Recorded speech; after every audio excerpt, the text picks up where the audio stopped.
numbers. Doesn't get close.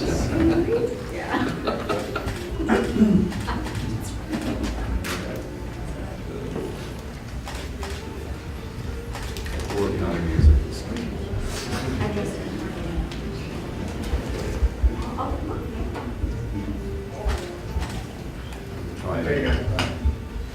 Good morning, everyone, and welcome to the 2017 Congressional Pig Book Press Conference. I'm Tom Schatz, President of Citizens Against Government Waste.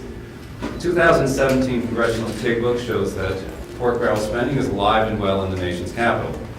Compared to fiscal year 2016, the number of earmarks increased from 123 to 163, or 32.5%, and the cost increased from $5.1 billion to $6.8 billion, or 33%.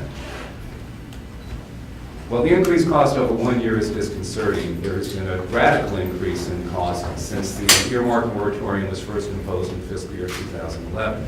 The cost of earmarks in 2012 was $3.3 billion, and it has more than doubled this year to $6.8 billion. While there were no earmarks in the 2017 Congressional Pig Book for an indoor rainforest or a teapot museum, there are some disturbing results. For example, $15,064,000 was earmarked for the Delta Regional Authority, divided between the agriculture and energy and water bills. The earmark nearly doubled the $15.9 million budget for the agency. There is bipartisan support for cutting funding for the Delta Regional Authority. Former President Obama proposed a $3 million cut, and President Trump's fiscal year 2018 budget proposes the elimination of the entire agency. There was $30 million earmarked in the Defense Appropriations Bill for the STAR-based youth program, which helps teach science, technology, engineering, and math to at-risk youth in and around military bases. That was $5 million more than the earmarks for each of the prior years. Since 2012, when the Government Accountability Office identified 209 duplicative and overlapping STEM programs throughout the federal government that cost $3.1 billion spread across 13 agencies, the number and cost of STEM programs has been reduced. Nonetheless, Congress has earmarked $110 million for the STAR-based program during that same time. There was a $15 million earmark in the Defense Appropriations Bill for alternative energy research, bringing the total to 27 earmarks worth $289.9 million for something that the Department of Energy is already doing. The $5.2 billion in earmarks in the defense bill constitute a 57% increase over the cost of $3.3 billion in the 2016 PIC book. The 2017 defense earmarks comprise 77% of the total cost of earmarks, compared to 65% in 2016. As in previous years, all of the items in the Congressional PIC book meet at least one of CAGW's 7 criteria, which we have had since 1991, but most satisfy at least 2. Requested by only one chamber of Congress, not specifically authorized, not competitively awarded, not requested by the President, greatly exceeds the President's budget request or the prior year's funding, not the subject of congressional hearings, or serves only a local or special interest. In addition to these criteria, a project or program had to appear in a prior PIC book. Therefore, the cost and number of earmarks in the 2017 PIC book is very conservative. As there have been every year since fiscal year 2011, there are earmarks that involve similar amounts of money as past earmarks, but with fewer details. The 14 earmarks worth $671.5 million for the Army Corps of Engineers correspond to 482 earmarks costing $541.7 million in fiscal year 2010. However, in 2010, the transparency rules required each earmark to include the name of the member of Congress and the location of the earmark. The fiscal year 2017 earmarks contain no such information. Although the Senate has unanimously voted to extend the moratorium, the House has not done so for the first time since the moratorium was imposed for fiscal year 2011. Some representatives, certainly not those among us today, have decided that there should be some exceptions made to the earmark moratorium. However, it is simply not possible for any exception to the moratorium to be limited. The return of earmarks for the Save America's Treasures Grants program is ample proof of this axiom. The Save America's Treasures program received $5 million in earmarks in fiscal year 2017 after going 7 years since receiving an earmark in 2010. Between fiscal years 2008 and 2010, when the transparency rules required each earmark to include who requested the project, its location, and the cost, members of Congress went whole hog for the Save America's Treasures program. There were 208 members of Congress who requested 177 earmarks, costing $33.2 million. There were 21 earmarks for theaters, costing $4.5 million. 10 earmarks for museums, costing $2.4 million. And 7 earmarks for opera houses, costing $1.5 million. Earmarking for the Save America's Treasures program was bipartisan and widespread. Congress should save America's taxpayers by both eliminating this earmark and enacting a permanent ban on all earmarks. I'm pleased to be joined today by Senator Jeff Flake of Arizona, who has been here every year since 2005. And in 2006, at the height of earmark expenditures of $29 billion, he offered every single earmark in the House to eliminate a specific earmark. Senator Flake. Thank you, Tom. It's great to be here. Tom mentioned before I'm the Cal Ripken of the pig book. Here every time, and I know the absence of the real Cal Ripken of earmarks, John McCain. John, obviously recovering from surgery in Arizona, and will be back with us hopefully soon. I spoke to him the night before last, and he sounds great. But it is great to be here. I applaud Tom and the Citizens Against Government Waste for all the good work that they do. Tom mentioned the real bad old days back. I got to Congress in 2001 and started offering earmark amendments, several hundred over the years, to try to strike individual earmarks. At the heyday in 2006, you mentioned about $30 billion spread across appropriation bills. I think 16,000 or so individual earmarks that were leveraging higher spending everywhere else. It's not just the earmarks that's the spending. It's very much, as Tom Coburn used to call it, the gateway drug to spending addiction. And it just has to stay where it is now. Not legal to bring forward earmarks. You still have a few slip through on the margins, but we've got to keep the ban in place. Joni and I and a few others were successful in keeping the ban in place in the Senate. We'd like to see a permanent ban instead of having to go every couple of years and include it in the rules. But this is important work that's done here with the pig book, and I encourage you all to read it and make sure that we legislators are kept honest in this regard. We have a ban on earmarks now. We ought to stick to it.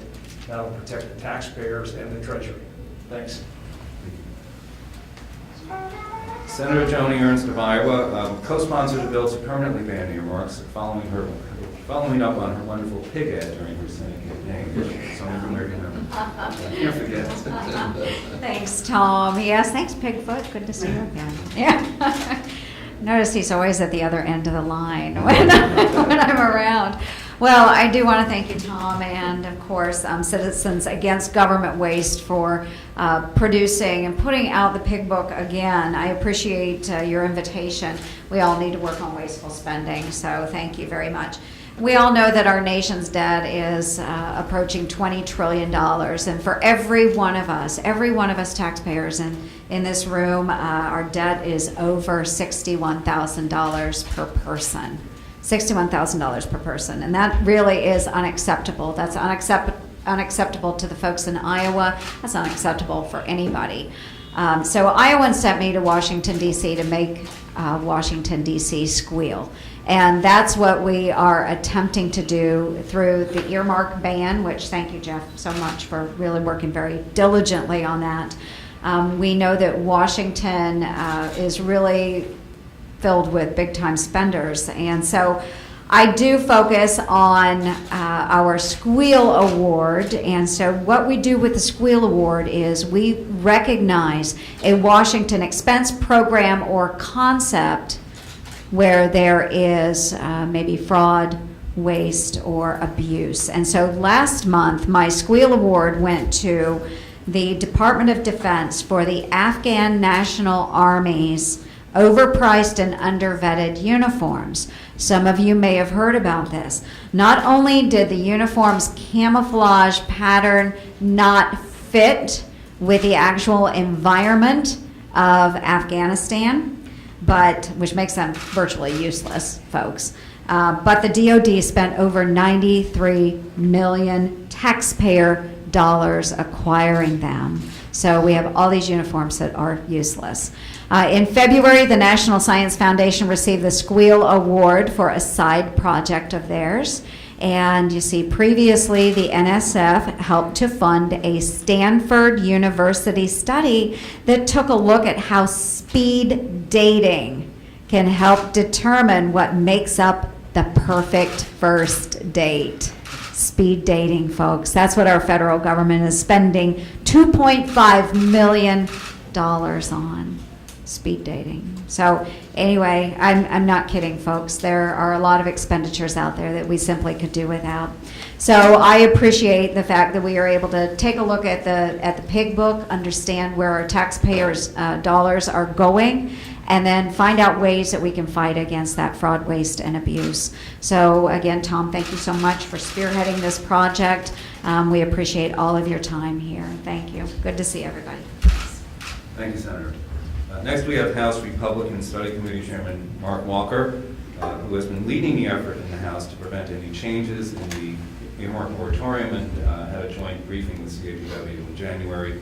And I also want to note that since the House itself has not voted to extend the moratorium, that members of Congress here today are going to sign a pledge that will, let's see this one, a no earmarks pledge that they will support the extension of the moratorium, support a permanent ban on earmarks, and not request any earmarks themselves. So there are pens up here as well. So, Congressman Walker.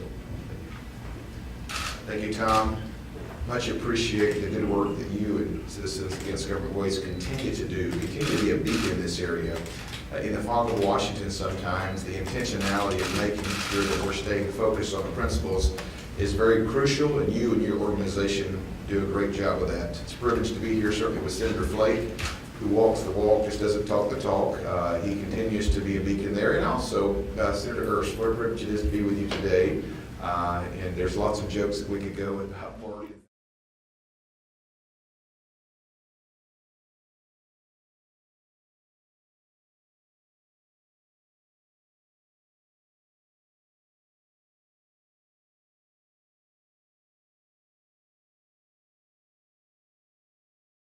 Moratorium makes perfectly good sense. You know, as you can probably tell, Congress has a very high approval rating right now, so the discussion to even entertain earmarks right now probably doesn't make a great deal of logic to the American people, and that's why we want to bring attention to it. And I'm very proud to stand with my colleagues to make sure that we continue this moratorium and making sure that every dollar that we spend is invested in our future and not in these poor projects. Thank you, and I'll go back to Tom.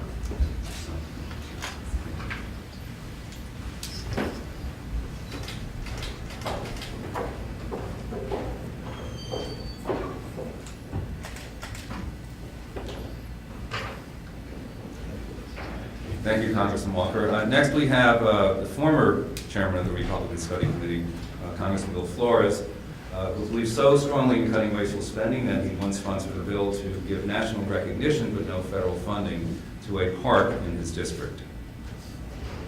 You actually did it too. Yeah.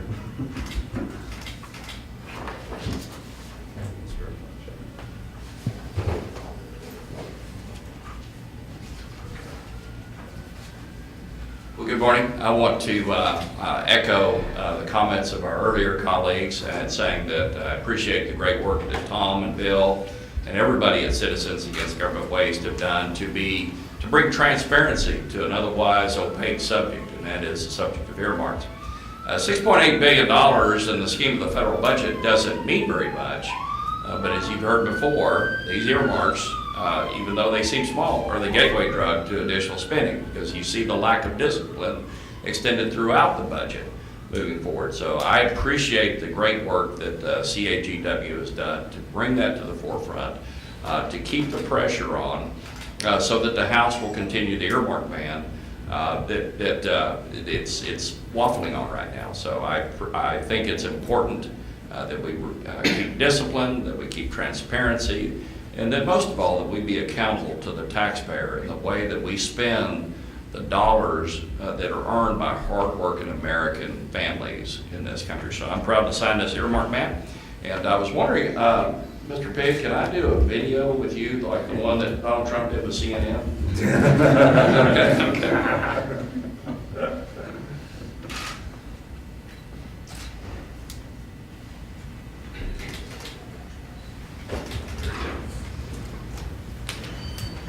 Thank you, Congressman Flores. Next, we have Representative Ron DeSantis of Florida, who has made the valid point that restoring earmarks will increase the size and scope of federal spending bills. Congressman. Well, thanks, Tom. It was really demoralizing after the presidential election in November that we come back into the House during the lame duck to organize for the next session of Congress. And there was movement not to drain the swamp within our conference, but actually to deepen the swamp by removing the ban on earmarks. And I thought that is the perfect way to show that you're just totally tone deaf for what's going out with the American people. And so keeping the ban on earmarks, making it permanent, I think is one way to show that we're on the side of the taxpayers against the swamp, rather than in the swamp working against the taxpayers. So I think it's very, very important. And when I look at federal spending, I just think to myself, I got to go up to somebody in my district who's working hard, and can I justify taking money out of their wallet or charging their kids or grandkids money, because we do a lot of that, in order to do it. And when you look at things like speed dating, you just can't do that with a straight face, and we've got to get our house in order. So I'm happy to support the permanent earmark ban. Thank you very much. Next, we have Congressman Jim Banks of Indiana, who has said that earmarks are a zero-sum game, with members wheeling and dealing for bigger slices of the federal pie financed by hardworking taxpayers. And we're very receptive to the Russian member to understand that that's our big problem here. Thank you. Thank you very much. It's great to be with you. If the results of the pig book every year don't make you mad, I don't know what will. And that's exactly why I believe the voters in the election of 2016 voted the way that they did. Yet the movement in this Congress, as my friend Ron just said at the beginning of the Congress, for Republicans to bring back earmarks is the opposite of what the voters expected us to do in this Congress. So that's why I wanted to be here today, to support the important work of Citizens Against Government Waste, to restate my commitment as a freshman, as a new kid on the block, who scratches my head every day, that other members of my colleagues would want to bring back earmarks and go against what the voters elected us to do. That's why I wanted to be here today, to restate my position and sign this pledge. So thank you very much.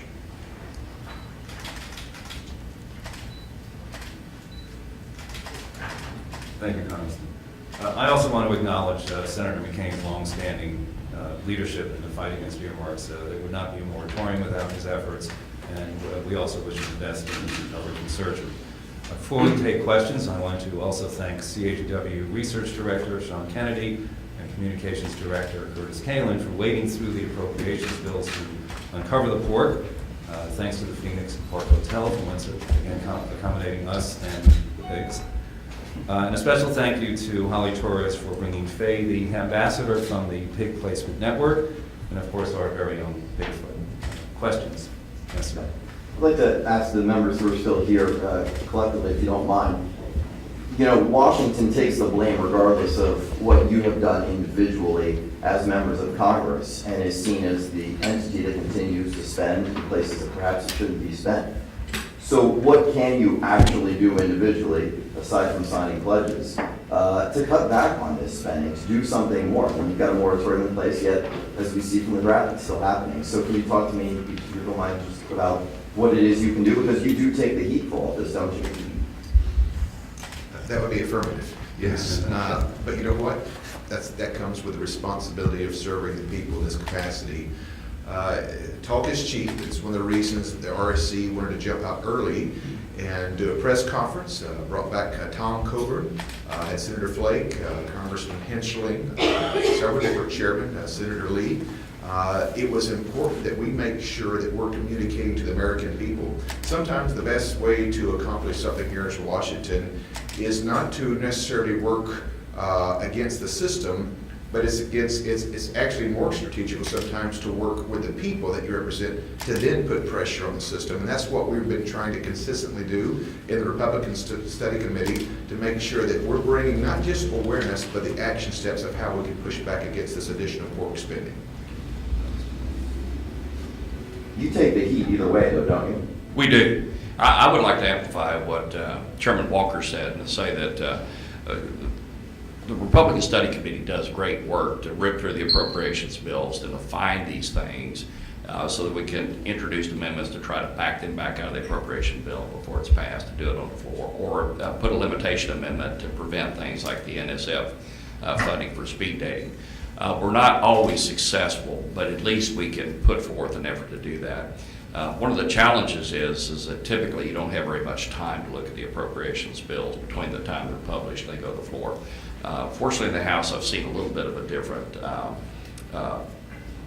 different timetable for the fiscal 18 appropriations bill. So I'm hopeful that we can get through those and be able to the extent we find additional spending like these programs, be able to clean them up before they go to the floor.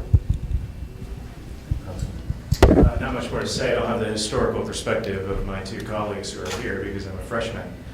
But I'm proud to stand with and join the Republican Study Committee, which has truly led the way from the outset of the Congress in fighting against any and all efforts to bring back earmarks. And as a freshman, that's the best that I can do, is join with like-minded conservatives like those of the Republican Study Committee to fight against those efforts.